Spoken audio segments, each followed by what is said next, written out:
Hey there, YouTube. It's Ender Angel again with a review of the Fleer 1990 Marvel superhero cards, the first 9 cards of the collection.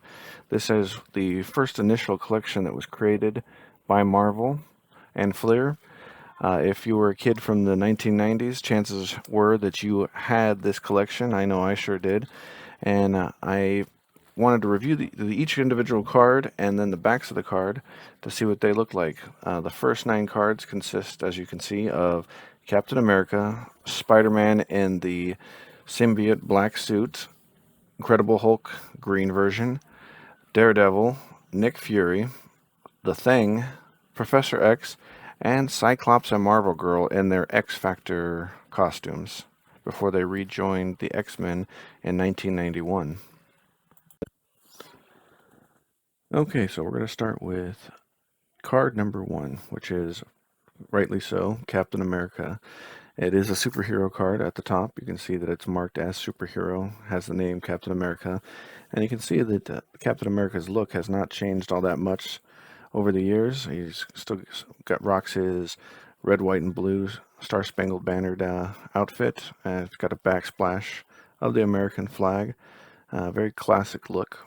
So, and then on the back, we see that it's designed to kind of look like a baseball card. It has a little quick picture, like a profile picture. I guess this was Facebook before Facebook for the superheroes. So the card has the real name, which is, of course, Steve Rogers, group affiliation, the Avengers, height 6'2", weight 240 pounds. And I always loved this when I was growing up as a kid. It has, like, shows the battles fought. 2,433, wins 1,889, losses 347, and ties 197, with a win percentage of 78%. It shows his nicknames were Star Spangled Avenger, Living Legend of World War II, and Cap. And most notably, also in the MCU, they also added the first Avenger. I want to add that one in there. Arch enemies, Red Skull and Baron Zemo. First appearance, Captain America Comics #1, March of 1941. And so the little excerpt in the middle says, during the most desperate hours of World War II, a frail young man named Steve Rogers volunteered for a dangerous experiment. Ingesting the top secret super soldier serum, he became Captain America, the living symbol of freedom. His body now physically perfect, his fighting skills now without equal, Cap joined the war against the Nazi and contributed greatly to the Allied powers' eventual victory. Today, he continues that tradition as he fights to defend America against all forces that would threaten her. And then I have a little extra factoid at the bottom, the Did You Know factoids.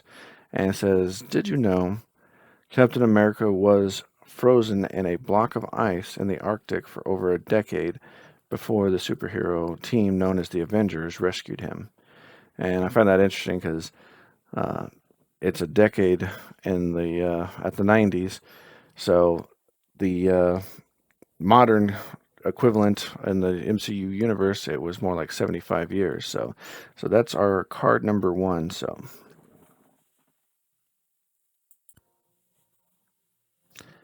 moving on to card number 2, we have Spider-Man in the black costume. So I kind of like this one because I've always been a fan of the symbiote Spider-Man, the symbiote suits, Venom, Carnage, and all the symbiotes that came after that. This one is pretty classic. It shows Spider-Man wall crawling, classic wall crawling background with the red sky and buildings in the background, and just in his classic Spider-Man suit, and the spider looking like the Venom spider as opposed to the classic Spider-Man symbol. So then on the back, we see again that profile picture of him in the black costume. It shows the real name, Peter Parker, height 5'10", weight 165 pounds, and then battles fought in the black costume. 982, wins 620, losses 328, ties 34, with a win percentage of 63%. Arch enemies Dr. Octopus, Hobgoblin, Kingpin, and Venom. First appearance in the black costume, Amazing Spider-Man, number 252 of May of 1984. And the card info says, while he fought in the Secret Wars on another planet, Spider-Man's original costume was destroyed. An alien machine made him a new black costume to replace it. Although it possessed built-in web shooters and allowed him to change his clothes with but a thought, Spider-Man was forced to abandon it when he discovered that it was actually an alien symbiote that wanted to take over his body. Since then, he occasionally wears an identical costume that is made from cloth. And the did you know factoid is, did you know Spider-Man's alien black costume is now worn by his arch enemy Venom? I don't think there's anybody that didn't know that. So that's our card number 2. And for card number 3, we have the Hulk, otherwise known as the Incredible Hulk. As you can see, it has him doing classic what he did in the movie. I always think of that first Incredible, or I guess it was titled Hulk, the modern Hulk movie, where he was tearing up the tanks in the desert. We get a very classic scene of that, him tearing the top of a tank off. So very classic motif for the Hulk, and definitely brings back memories of that movie. For the back, it shows the profile picture of the Hulk, and real name, Robert Bruce Banner. Height, 7 foot. That must be in the Hulk form itself. Weight, 1,040 pounds. I would definitely say that's in the Hulk form. Battles fought, 684. Wins, 409. Losses, 213. Ties, 62. With a win percentage of 60%. Arch enemies, General Thunderbolt Ross. The leader, Abomination. Nicknames, J-Jaw, the Green Goliath, the Hulkster, Old Greenskin. First appearance, The Incredible Hulk number 1 of May 1962. And the card info says, while working at a nuclear research facility, scientist Bruce Banner was accidentally caught in a gamma bomb explosion. The blast transformed him into the monstrous, rampaging Hulk, a creature with childlike intelligence and superhuman strength. He can lift over 100 tons when enraged, which he often directs against those who threaten him or other innocent beings. Ever since when enraged, Banner turns into the Hulk and stays that way until the raging giant calms down and reverts back to human form. The did you know factoid is, did you know the Hulk can easily jump over 3 miles in one leap? And I think we kind of saw that in that 2000 movie as well, him jumping to get away from the tanks and the desert. So that's our card number 3. This brings us to card number 4, the Devil of Hell's Kitchen, Daredevil. You can see that he is in a night scene with the moon behind him, looking down at us from a building top, and you can see the buildingscape in the background. Very much a Avenger of the night, and definitely a very crisp and nice artwork that they provided with this card. On the back, we have the profile picture of Daredevil again, and real name Matt Murdock. Height 6 foot, weight 200 pounds, battles fought 495, wins 253, losses 177, ties 65 with a win percentage of 51%. Arch enemy Kingpin and Bullseye. Nicknames Hornhead or DD, First appearance, Daredevil #1, April 1964. And the card info tells us, as a result of an accident that involved a radioactive isotope when he was a teenager, Daredevil lost his sight, but all his other senses were enhanced to incredible superhuman levels. He also gained his amazing radar sense, which, in most ways, more than makes up for his blindness. With his superior athletic ability, Daredevil takes risks that most people who can see what they are doing wouldn't dare take.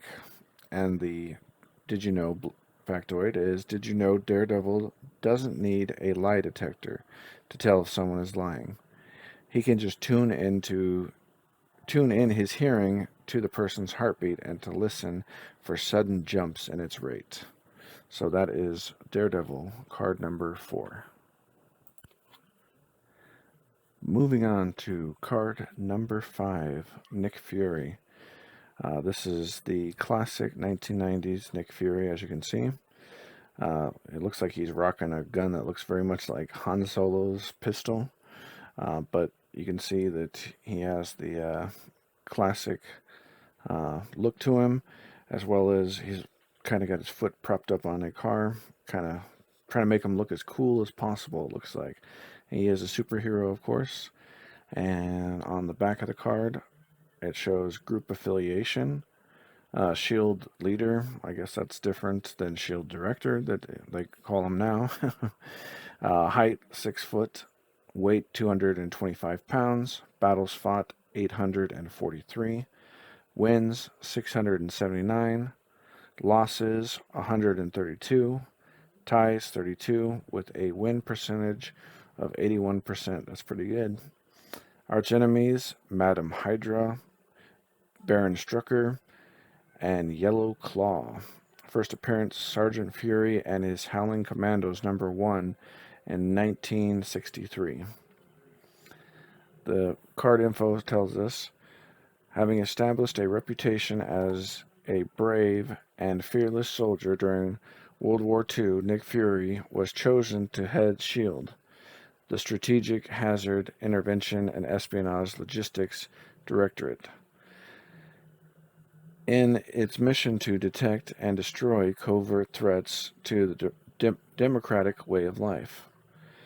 With the vast combat experience, technical know-how, and fighting prowess, this tough-talking, hard-hitting super spy is more than a match for just about any opponent he faces.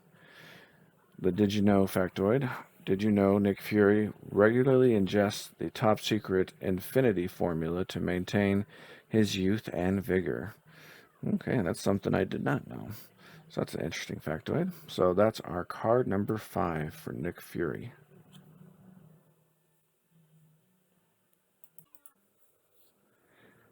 Next, we move on to card number 6, The Thing.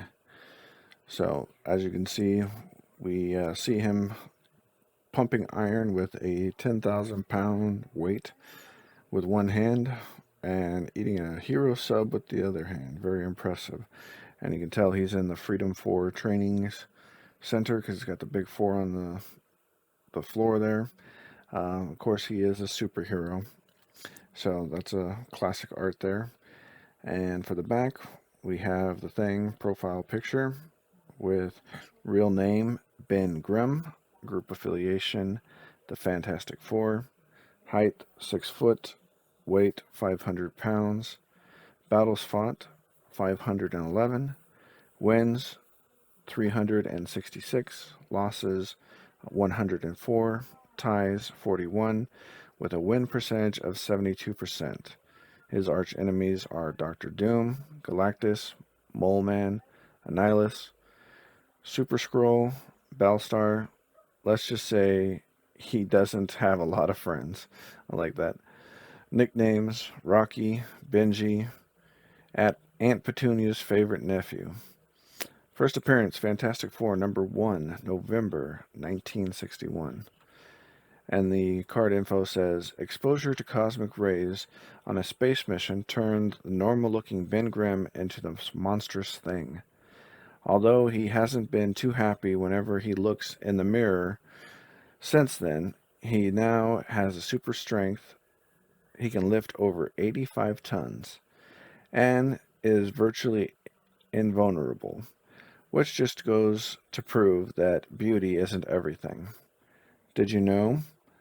The thing's most persistent and annoying foes is the Yancey Street Gang, a group of street toughs who have been tormenting the big guy for years by pulling the most outrageous practical jokes on him. I used to love watching reading, or not watching, but reading the comic books where they would have the Yancey Gang pulling pranks on him and him threatening to clobber them all. So, classic card. That's card number 6, The Thing.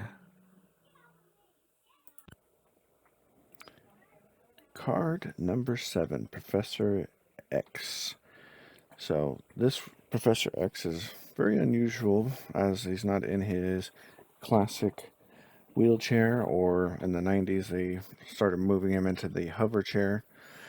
He is standing on 2 feet. I know that for a while his love interest, Lilandra, the alien queen, actually did assist him in being able to walk, so this might be depicting that as his time during that time with her. It's definitely got a hypnotic look to it, with the hypnotic kind of waves coming out of the center of his head, and then the psychic bolts coming out of his head. So superhero, but he's dressed in all black, which is kind of an interesting choice for Professor X. So on the back side of the card, we have, of course, his profile picture.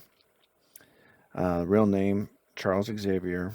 Group affiliation, the X-Men. Height, 6 foot. Weight, 196 pounds. Battles fought, 441.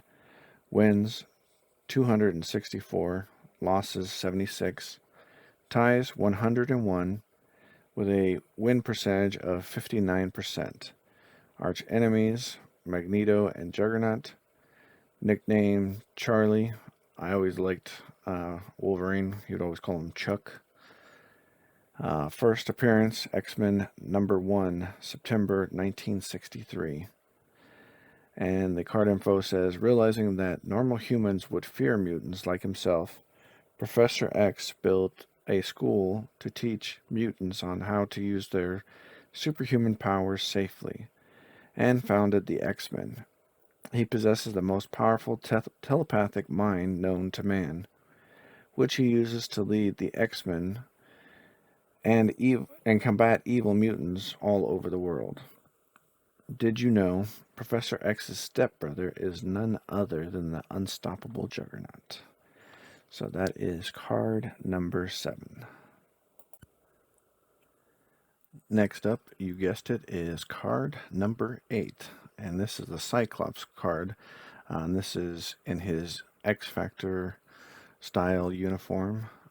This is during the time before he actually transitioned over back to the X-Men. When they tried to bring back the classic X-Men, they were the first team of the X Factor, was the original X-Men, and that was their way of bringing back the X-Men in their original glory. As you can see, it looks like he's shooting his optic blast shot, and it's slamming against the side of the car, which is kind of cool, and we're watching debris and stuff fly off his energy bolt there. So then on the back, you got your profile picture. You're looking very stern there. Real name, Scott Summers. Group affiliation, X Factor. Height, 6'3". Weight, 175 pounds. Battles fought, 276. Wins, 154. Losses, 84. Ties, 38. Win percentage, 56%. Arch enemies, Magneto, Apocalypse, Juggernaut, Goblin Queen. Nicknames, Psych or Slim. First appearance, X-Men number 1, September 1963. And the card info tells us Cyclops has the mutant ability to fire powerful blasts of energy from his eyes with pinpoint accuracy. For many years, he was the valiant leader of the Uncanny X-Men. Now he leads the group of mutants known as X-Factor. Although he loved Marvel Girl for many years, he eventually married a woman named Madeline Pryor. Unfortunately, their marital bliss came to a bizarre and violent end when she eventually became the most implacable foe, the sorceress Goblin Queen. Did you know, if it weren't for his ruby quartz goggles, Cyclops' optic blasts would emanate uncontrollably every time he opened his eyes. Yep, and just another factoid, Madeline Pryor was Cable's mom and clone of Jean Grey. This brings us to the final card of the first 9. Card number 9, which is Marvel Girl, back before political correctness got a hold of the name. She went to Jean Grey eventually because they didn't want to name her Marvel Girl anymore. But it's her classic X-Factor costume. You can see her floating, use her telekinesis to be able to make herself fly, as well as shoot energy bolts, as you can see. So that's the Marvel Girl card front art. Then on the back, we have, of course, her profile picture and her X-Factor costume. Real name, Jean Grey. Group affiliation, X-Factor. Height, 5'6". Weight, 110 pounds. Battles fought, 263. Wins, 148. Losses, 83. Ties, 32. And win percentage at 56%. Arch enemies, the Goblin Queen, Magneto, and Apocalypse. First appearance, X-Men number 1, September 1963. The card information says, Marvel Girl is a mutant who has the mind-boggling ability of telekinesis, which allows her to manipulate any object just by thinking about moving it. When you add to that her power to zap anyone who even looks at her funny with a blast of pure mental energy, you have one woman who knows how to take care of herself in even the most dangerous of situations. And did you know, an evil alien life form assumed Marvel Girl's appearance and took her place for over a year, and no one, not even her friends, realized it at the time.